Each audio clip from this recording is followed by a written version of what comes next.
didática e leitura literária em uma abordagem poética vai ser, os nossos encontros serão guiados a partir dessa abordagem poética, ok? Bom, então quais são os objetivos gerais deste encontro? Nós vamos evidenciar, eu quero mostrar para vocês a sequência didática como um procedimento importante para o ensino-aprendizagem, isso já está posto, reposto, todo mundo sabe, né? Mas demonstrar as especificidades que envolvem a elaboração de uma sequência didática de leitura literária. E então eu quero compartilhar nesta aula de hoje uma sugestão de sequência didática da obra Pequeno Dicionário de Palavras ao Vento. Okay? O livro que eu tomo aqui para criar essa sequência didática é esse aqui do Dolch, eu li. E o que eles dizem? Eles definem a sequência didática, né, como um conjunto de atividades escolares que são organizadas de maneira sistemática. Então, hoje nós vamos ver uma sequência didática de literatura que todos os módulos foram pensados para se chegar a um fim, né? Então, o que é uma sequência didática para o DOLS? Nós temos aqui que uma sequência didática tem precisamente a finalidade de ajudar o aluno a dominar melhor um gênero de texto, permitindo-lhe assim escrever ou falar de uma maneira mais adequada numa dada situação de comunicação. O trabalho escolar será realizado, evidentemente, sobre gêneros que o aluno não domina ou faz de maneira insuficiente, sobre aqueles dificilmente acessíveis espontaneamente pela maioria dos alunos.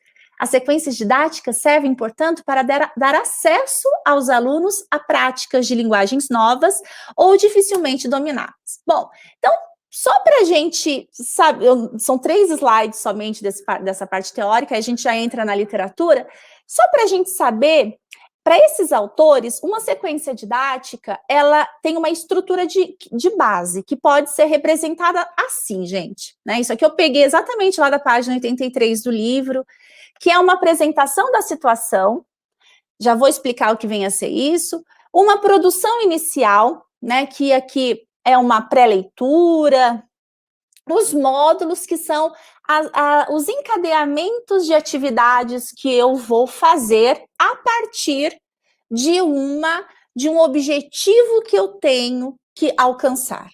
Então, por exemplo, tendo um objetivo final, é muito fácil apresentar para esse meu aluno quais são esses objetivos e o que eu vou desenvolver com eles em tais aulas. Então, sempre eu parto de uma apresentação da situação, e essa apresentação ela precisa ser compartilhada com os envolvidos nesse processo, no caso com os meus alunos. Então eu explico para eles que no trimestre ou na semana, no mês, nós vamos desenvolver tal assunto, nós vamos desenvolver tais conteúdos, isso por escrito, porque é um documento. Depois disso, eu passo por situações de produção inicial, que se é a obra literária vai ser a pré-leitura, e aí eu vou pensando de uma série de módulos sistemáticos, né, para chegar a uma produção, até chegar numa produção final, né, quando eu termino o meu projeto. Então, por exemplo, quando eu penso nessa situação, essa apresentação da situação aqui, eu preciso levar para os meus alunos o que ele vai fazer em determinado momento. Então, olha, nós vamos em 10 aulas, nós vamos trabalhar com verbete de dicionário, na obra Pequeno Dicionário de Palavras ao Vento, eu tenho tais objetivos que eu preciso atingir com vocês, que é ampliar os conhecimentos acerca do verbete de dicionário, é isso que vocês vão aprender, despertar a sensibilidade de vocês para a palavra poética, reconhecer nos verbetes as relações intertextuais e seus efeitos de sentido, e nós vamos passar por tais conteúdos ao longo de 10 aulas. Então, verbete de dicionário, poesia, intertextualidade, noção de metalinguagem, sentido próprio e figurado, significante, significado e metáfora. Isso aqui, gente, funciona como um documento do que nós vamos trabalhar no trimestre. E o aluno, no trimestre, né, no período, e o aluno fica sabendo exatamente essa situação inicial. Bom, aqui ainda tem as estratégias que também eu entrego para os alunos, né? Como que serão nossas aulas, roda de conversa, leitura e análise dos verbetes, audição de canções e produção de texto escrito. Aqui a gente pode colocar, sabe, usar a nossa criatividade e a nossa noção de tecnologia também para a gente melhorar as nossas aulas, fazer coisas mais divertidas com os nossos alunos. Bom, ao longo do meu processo, eu fiz uma avaliação diagnóstica da produção inicial, eu fiz uma avaliação formativa durante o processo, que eu vou mostrar para vocês, a observação do desempenho de cada aluno, e depois eu vou dizer como que foi feita essa observação durante as atividades, e a avaliação global, realizada sobre a produção final. Bom, então, tudo isso está previsto, né? E o aluno recebe, os pais têm acesso à escola, né? Fica sabendo do que você está fazendo com seus alunos. Então, essa situação, essa apresentação da situação, ela é importante para todos. Bom, e aí nós temos a nossa pré-leitura. A pré-leitura corresponde a esse momento aqui de produção inicial, certo? Então, essa produção inicial, essa pré-leitura, é o momento em que nós podemos fazer uma sondagem dos nossos alunos em relação àquilo que nós vamos propor. Então, o que é importante fazer aqui? Aqui é claro que é uma sugestão, mas eu fiz com os meus alunos, os livros eram deles, eles tinham um livro, né, era de uma escola particular. Eu lancei a pergunta, né? Eles olhavam a capa, viam aí, abriam um pouco o livro, tiveram um contato primeiro com a obra, e aí eu lancei essa pergunta, se eles conheciam a Adriana Falcão, né? Alguns disseram que sim, que já tinham lido, ou algum livro, por exemplo, Tampa do Céu, me lembro que apareceu, outros não conheciam. E aí nós fomos ler a biografia da autora, na última página do livro, né? Então tem a biografia da autora, e depois eles assistiram um vídeo, tá? Então o vídeo é a entrevista que ela dá a Ziraldo, no caso tem outros vídeos, e que ela fala um pouco da sua produção, ela fala um pouco do que ela faz na TV, e eles reconheceram. E aí nós temos a capa do livro. Embora a foto não tenha ficado boa aí, e não dá para ver que está pendurado no varal a palavra palavras penduradinha, nós começamos a explorar um pouco mais, explorar essa tipografia.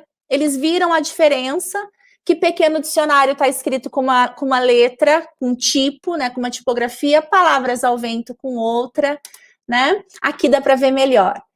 Eles viram essas palavras que têm uma mobilidade, elas estão ao vento mesmo, e tudo isso nós fomos observando. Aqui é um exercício de percepção, né?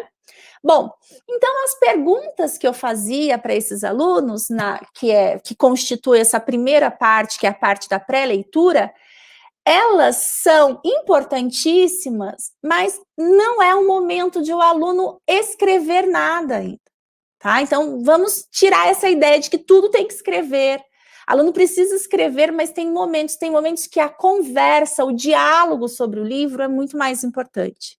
Então, por exemplo, aqui, perguntar para um aluno, nossa, mas a lógica em colocar palavras penduradas por prendedores em um varal?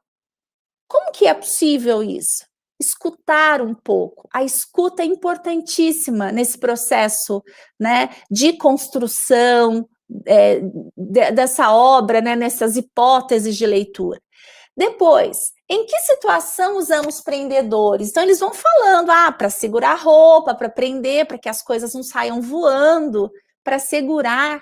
E na capa do livro, por que elas foram empregadas? Né? Então, eles vão levantando hipóteses. Então, a gente vai conversando com os alunos, né? Então, por exemplo, por que será que as palavras estariam pregadas com prendedores? Gente, escutar esse aluno. As coisas saem aí, dessa conversa, né, a partir do livro, a partir das escolhas da capa, né?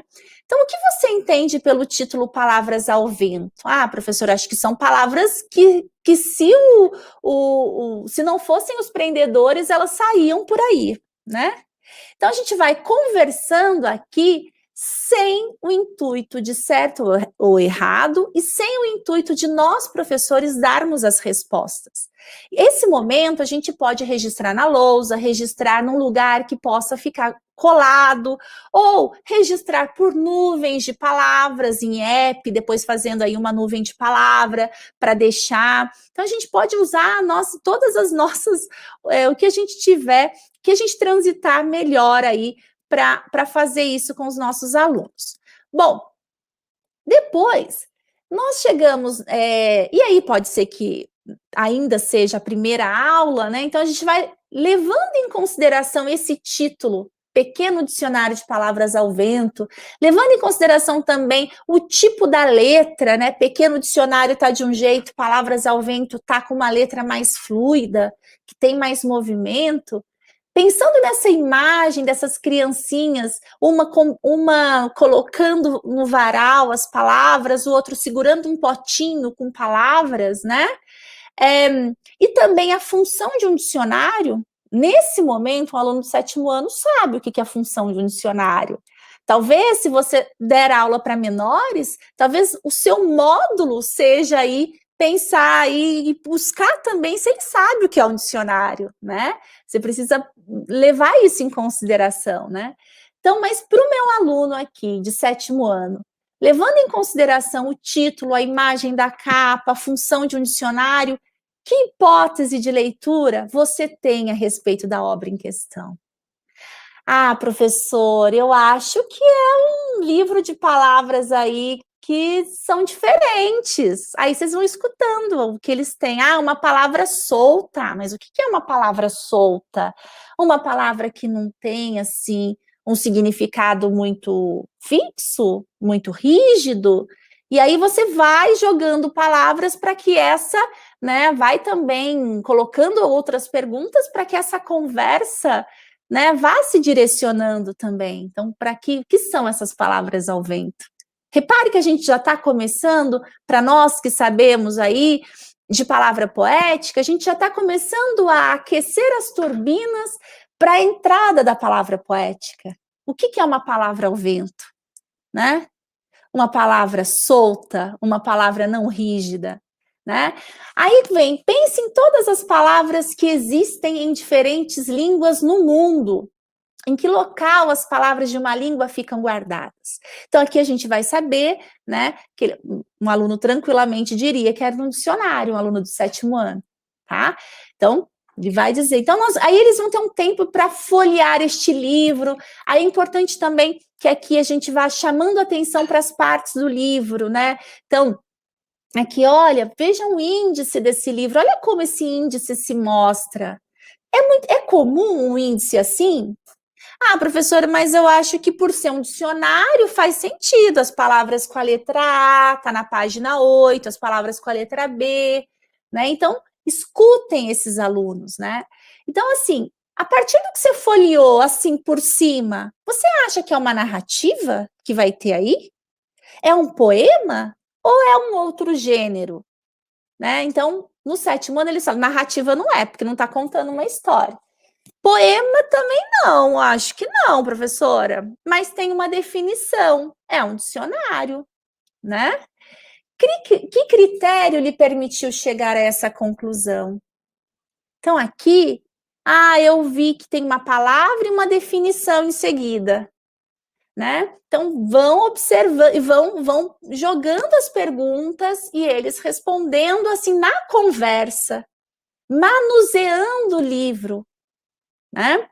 Ao manusear o livro, qual palavra apresenta a maior definição? Então, é possível aqui que, nesse momento, como acontece, um aluno já viu que lá no final, na letra P, a palavra era maior. Aqui, provavelmente, a aula já terá terminado. Então, reparem que eu parei na aula exatamente no ponto que vai ser o meu módulo 1. Lembrando que os nossos módulos, olha, início de conversa, eu fiz uma sondagem, fui jogando ali essa questão da percepção do aluno em relação ao livro que ele tem em mãos, mas ao mesmo tempo, essa percepção e como isso se faz, né, como que isso vai se dando, as hipóteses que ele tem para aquilo, né? Então, é importante ouvi-los, né? E aí nós temos o nosso módulo 1. Reparem, gente, que tudo está sendo pensado de uma forma em que se encaminha para um objetivo que, no caso, já foi apresentado para o meu aluno. Então, agora nós vamos ter aí no módulo 1, que eu chamei de a palavra.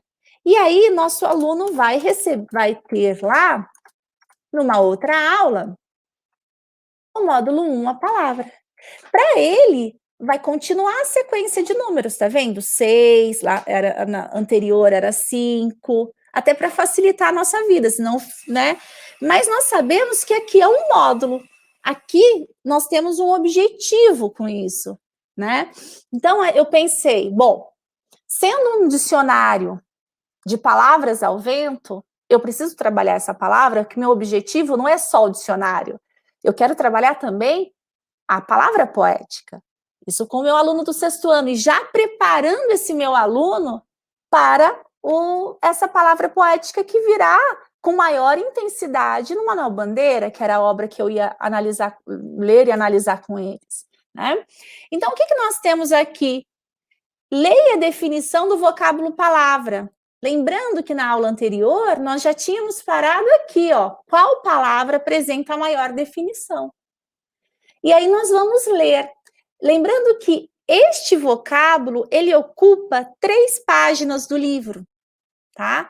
E é bastante interessante que, neste momento, a Adriana Falcão, ela traz para nós uma série de questões aqui que a gente consegue trabalhar com o nosso aluno, assim, e conversar muito. Então, esse módulo é um módulo que demora.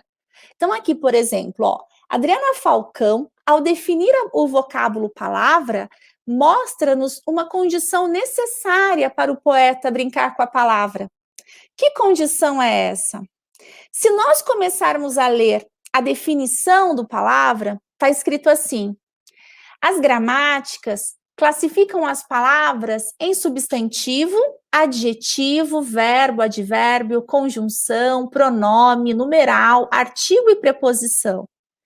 Os poetas classificam as palavras pela alma, porque gostam de brincar com elas, e para brincar com elas é preciso ter intimidade primeiro. É a alma da palavra que define, explica, ofende ou elogia. Se coloca entre o significante e o significado para dizer o que quer, dar sentimento às coisas, fazer sentido.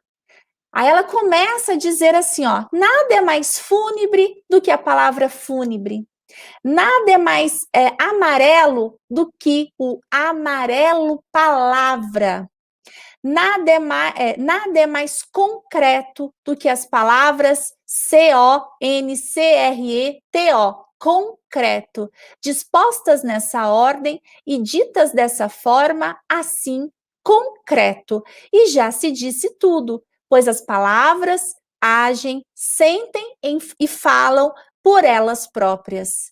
E aqui ela vai, né, enveredando por palavras, né, que ela fala dessa transição, desse espaço lacunar entre o significante e o significado, que, na verdade, permite que a gente explore com o nosso aluno a questão da materialidade da palavra, a questão que essa palavra ela tem tonalidades, essa palavra ela tem um físico, ela é sonora, né? E às vezes, ao ouvir a própria sonoridade ou vê-la num papel, nós já temos sentidos, elas já denotam sentidos para nós que não necessariamente estão ligados ao significado, né? Então, por exemplo, palavra fofa, bochecha, né? Então, essa sonoridade.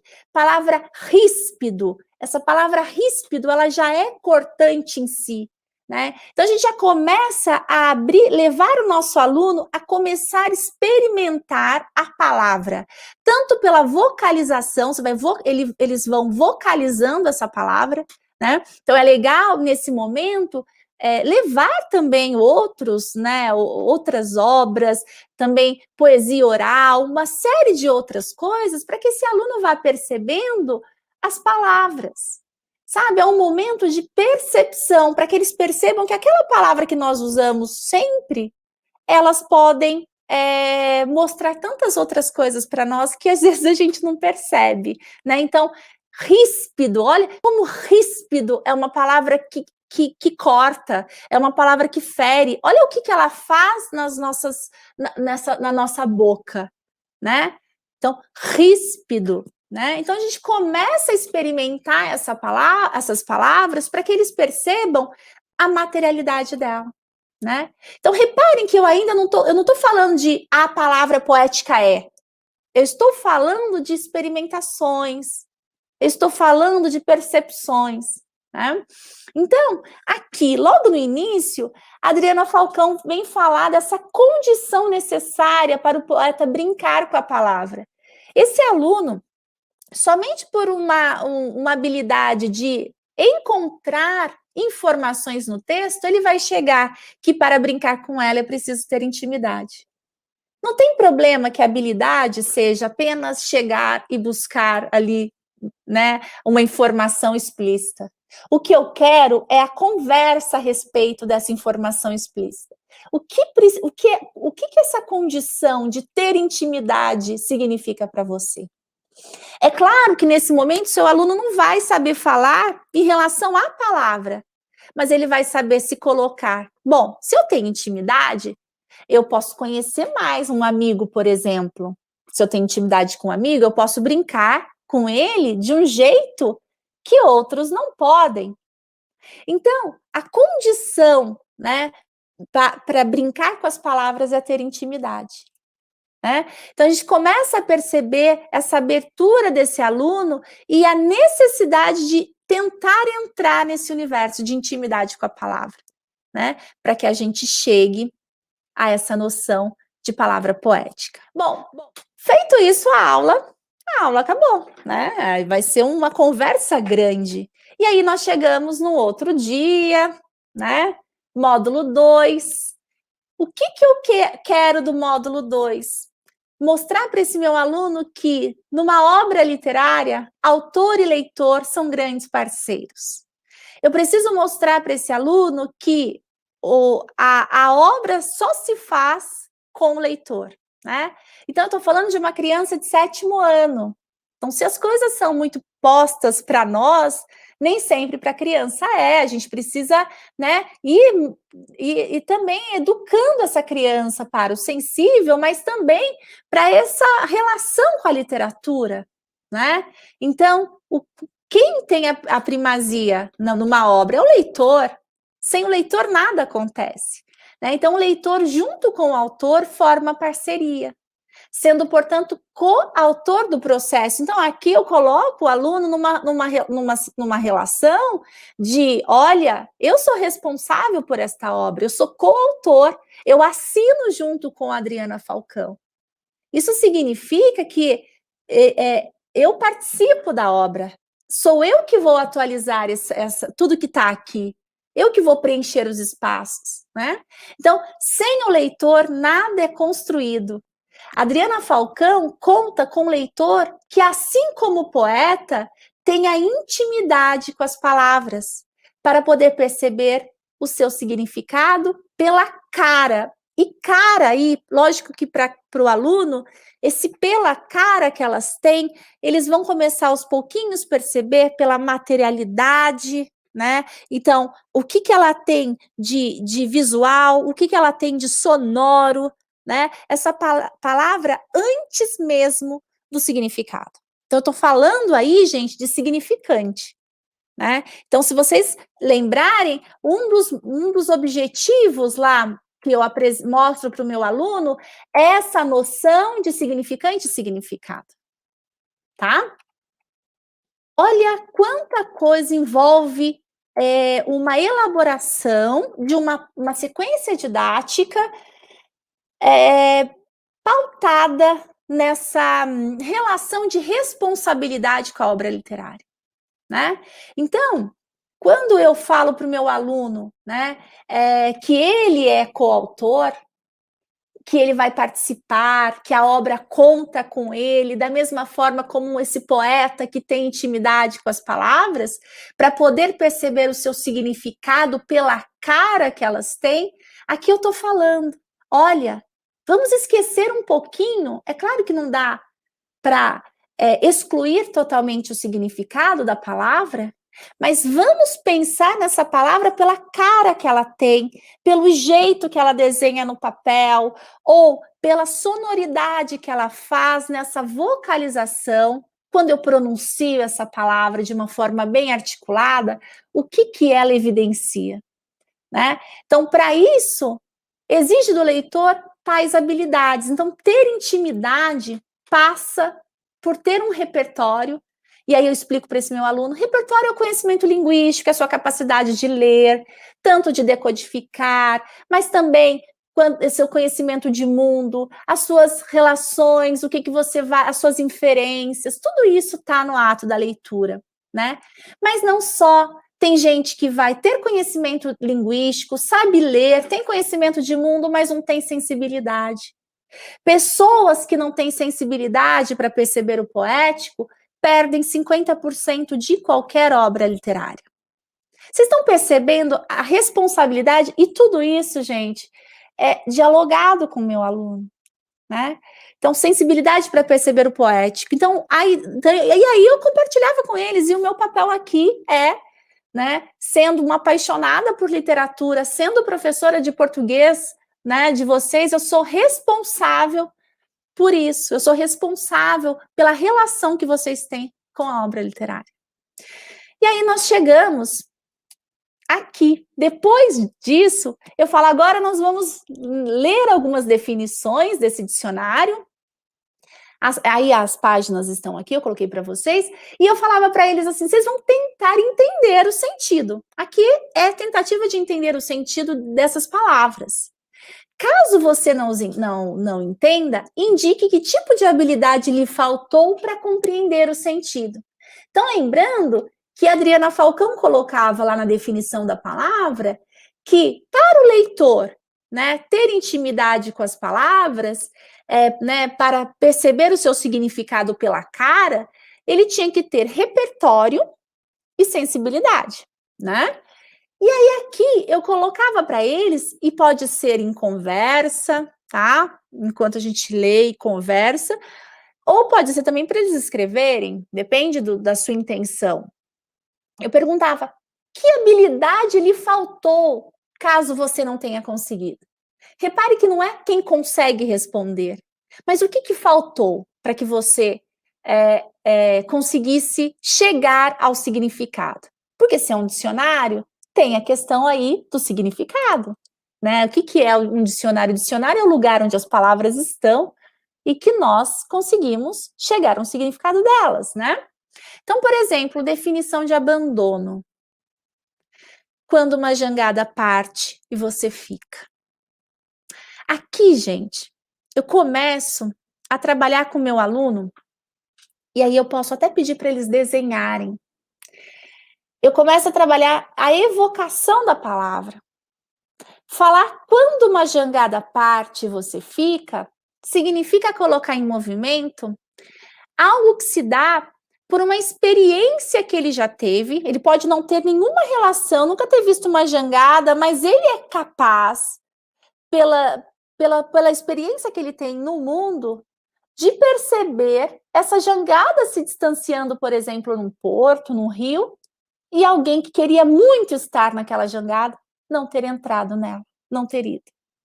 Reparem aí que nós estamos falando de imagens.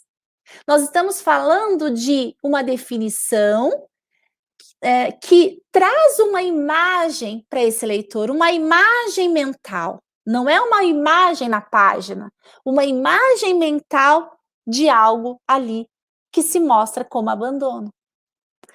Aí eu falo, vocês viram essa imagem? Nossa, que triste. Porque aí nós temos também uma relação até de alteridade, de se colocar ali, eu queria ir e não fui. A jangada foi embora sem mim. Então nós temos aqui uma definição de abandono muito poética e metafórica. Reparem nisso. Uma metáfora, o grão da poesia é a imagem. E aqui nós temos uma imagem.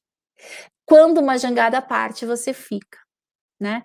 É possível que você peça, olha, não há ilustração, o dicionário que é ilustrado pela Thaís Beltrame não tem uma ilustração para abandono. Como que você definiria, como que você ilustraria isso, né? Quando uma jangada parte, você fica. Então, olha aqui, nós estamos falando de imagens, nós estamos falando de metáforas. O que é metáfora se não uma imagem? O que é a poesia se não a imagem? Né? Nós sabemos que o grão da poesia aí, o embrião da poesia é uma imagem, né? Bom, aí nós chegamos na definição de cabisbaixo. Reparem que eu fiz um recorte, né? Passei pela obra, mas aqui, isso aqui foi o que eu fui desenvolvendo com os meus alunos. Eles foram lendo, nós fomos lendo, mas eu tinha selecionado, tinha pensado na minha sequência, né, nesses meus módulos. Depois eu cheguei nessa definição, trouxe para eles a definição de cabisbaixo, eles foram lá na página 16. Quando o chão é a única coisa que não incomoda a pessoa. Quando o chão é a única coisa que não incomoda a pessoa. E aí fomos para a definição de carnaval, oportunidade praticamente obrigatória de ser feliz com data marcada. E aí nós conversamos um pouco de intensidade de metáfora, intensidade de poesia, né? Quais definições são mais poéticas? Quais definições são menos? Reparem que a definição mais poética, ela sempre traz para nós uma imagem, né? Bom, definição de calma, quando as agonias dormem profundamente dentro da gente. Definição de depressão, um tijolo de tristeza que se instala na alma da gente. Lembrando que o exercício era para ler as definições, né? Tentar entender o sentido dessas definições, e se eles não entendessem as definições, eles precisariam dizer o tipo de habilidade que tinha faltado para compreender, né?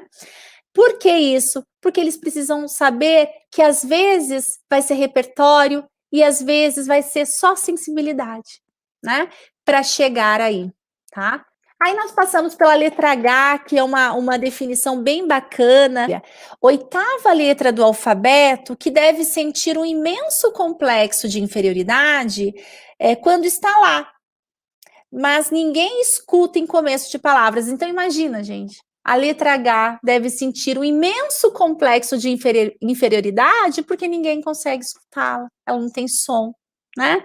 Então, em algumas situações, a gente vai percebendo o aluno vai chegando a essa abertura. Nossa, eu nunca tinha parado para pensar nisso.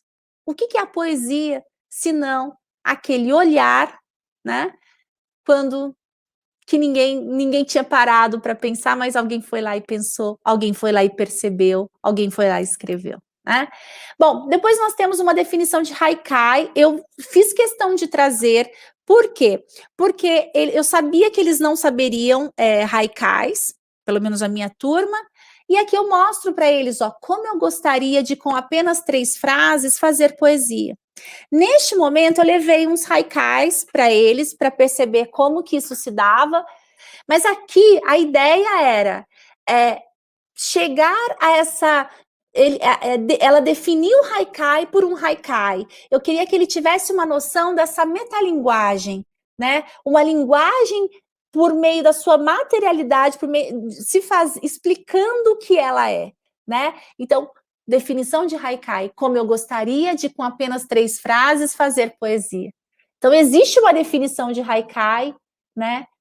pelo próprio Haikai. Ela coloca aqui os 3 versos, né? Bom, depois definição de nostalgia, quando a alma da gente visita um sentimento passado, ou será um sentimento passado visita a alma da gente.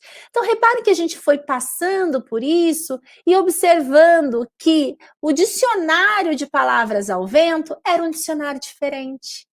Que aquelas palavras ao vento, soltas ali, elas estavam, sim, aqueles prendedores, eles funcionavam como dicionário, porque as palavras estavam presas ali. Mas a definição em si não era uma definição presa, era uma definição poética, né? Então, à medida que nós fomos avançando, nós fomos percebendo isso, tá? Bom, terminado isso, reparem que nesse módulo anterior, nós praticamente lemos e conversamos sobre. Falamos aqui sobre a metáfora, essa definição, pedi para que eles desenhassem, para eles perceberem que o grão da poesia é a imagem e a metáfora ela vai operar nessa imagem. Claro que aqui ainda uma imagem mais simples, né? Depois que a gente vai entrar com a questão das transposições, isso vai acontecer. Mas esse módulo foi um módulo de leitura e metáfora, e foi delicioso. É preciso ler assim com os nossos alunos, né? Bom, e outro dia, qual era o objetivo? O que eu tinha em mente nesse módulo? Trabalhar com eles a noção de denotação e conotação, que era um conteúdo que eu precisava trabalhar, né? Estava no meu plano. Então, aqui, na questão 8, eu colocava assim, ó, o dicionário é um lugar onde as palavras moram. Então, repare que aqui eu já trago essa definição. Busque o significado da palavra eco em um dicionário. Então, aqui é um dicionário mesmo, dicionário real, dicionário não ficcional. Com suas palavras, escreva uma definição real, denotativa, para essa palavra. Então, eles foram lá no dicionário e escreveram como estava eco. Colocaram do jeito que estava no dicionário, cada um pegou o seu dicionário. E aí nós começamos a trabalhar a noção de denotação e a noção de conotação. Então eu falei para eles, bom, tem palavras que às vezes a mesma palavra tem um sentido real e outras não, tem um sentido mais aberto, um sentido conotativo, um sentido figurado. Aí eu dei um exemplo bem básico, né? Júlio está com dor no cotovelo, bateu na parede. Então, reparem que aqui nós temos cotovelo como real, articulação do braço, né? Conotação é o sentido ampliado, figurado de uma palavra, de uma forma bem básica, né? A ex-namorada de Júlio está namorando outra pessoa. Ele descobriu e ficou com dor de cotovelo. Então, cotovelo, ciúmes. Aí eu mostro para eles que a palavra cotovelo tem um significado diferente, um significado um pouco mais abrangente, mas que